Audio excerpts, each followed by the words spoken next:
You have one unheard message. First unheard message. Hey there. It's me, your old best friend and your ex. Why do I have to make this so awkward like this?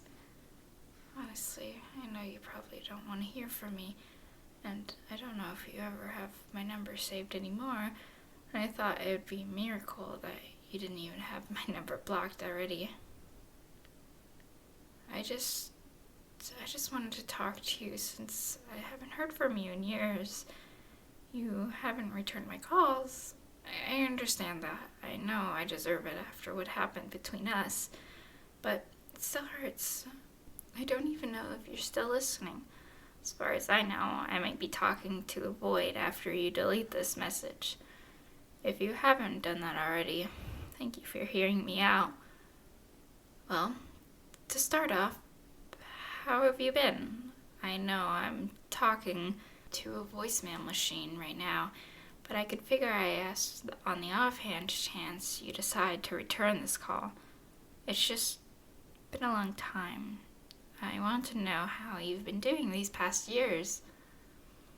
Life's been okay for me. I'm getting by in college. My grades have been alright.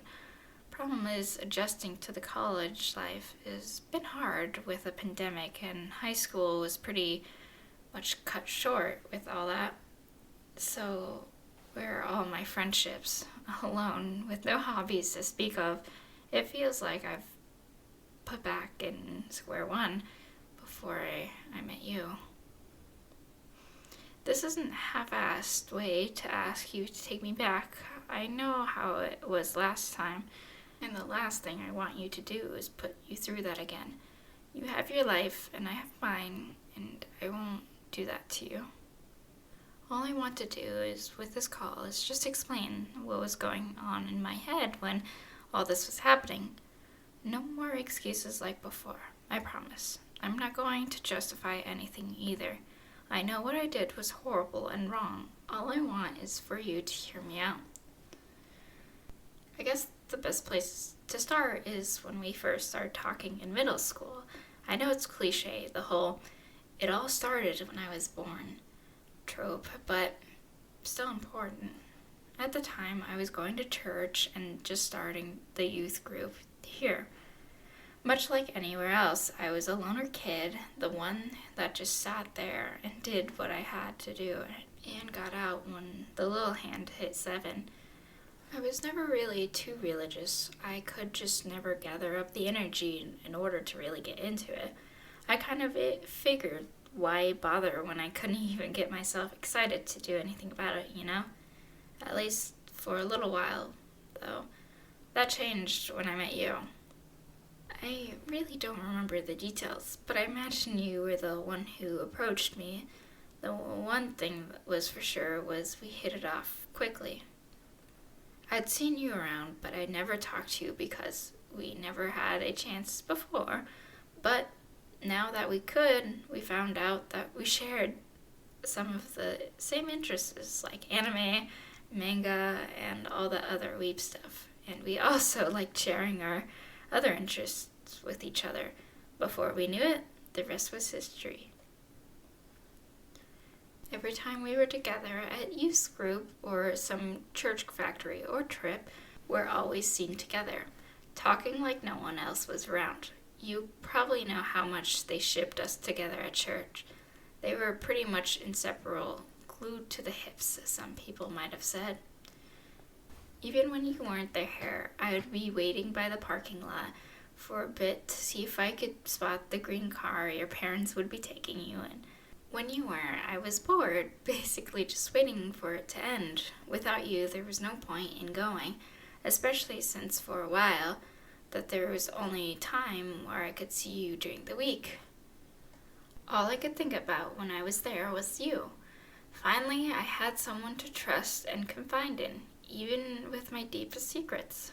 Finally, I had someone who would stay with me through thick and thin, no matter what.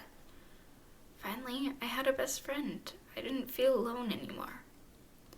The time we shared as friends was the time I cherished for the rest of my life. I truly miss that, and I wish I didn't screw up that for both of us.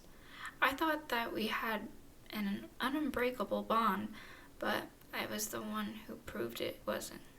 I always got asked when we would get together by my family or the churchgoers, and I'd always deny it, so I didn't really think of you that way for a long time.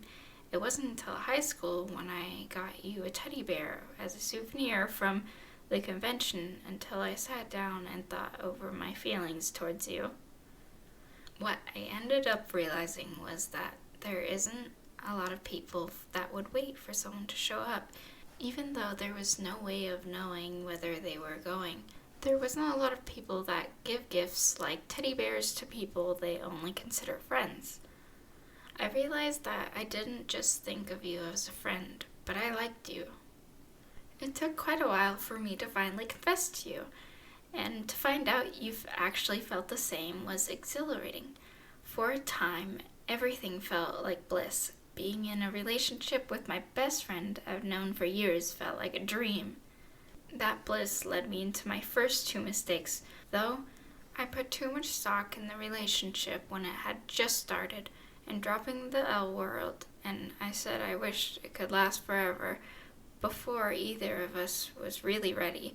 It was something that would have only led to disappointment and broken promises. At first, it was sunshine and rainbows, but after a few months, I started to notice the change how we interact. The dates were always nice, but they often got so frequent that it almost felt like us wanting to have a good time together and more like an obligation because we were dating. It felt a bit draining for me. I'm not going to blame you for that, though. Not at the least. We were young. Of course, we were going to be a bit overexcited. It's just I didn't have the maturity or money to continue on like we were. Not only that, but over time, the physical aspect seemed to disappoint slowly as well. Physical affection was always important to me, and we had a lot of it at the start. One of my favorite things to do with you was to cuddle with you, and we'd lay there for a long time, enjoying each other's company. We weren't even allowed to kiss before our prom. Parents, I'll tell ya, always so protective. But when it finally happened, it started to seem a little awkward. When we tried to kiss again, it was as if neither of us enjoyed it, let alone knew what we were doing. Most of that spark we had before was fading, and it felt like I had to initiate all the contact from you other than our cuddling. It almost felt like I was forcing all that on you. I hated doing that. And after a while, I asked myself, what were we doing? Where was that spark we had when we were still just friends?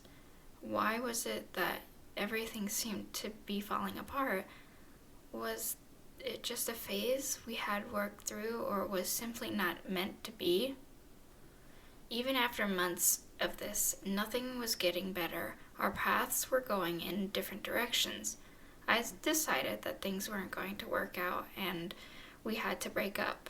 I didn't know how to break the news, though, so I led you on for far too long. Not only that, but I didn't even try to talk to you about what was wrong, and it was selfish of me. When I finally decided to do it, everything about how I broke it to you was wrong. I asked some friends about it, and what they told me was rip the Band-Aid off, so I did.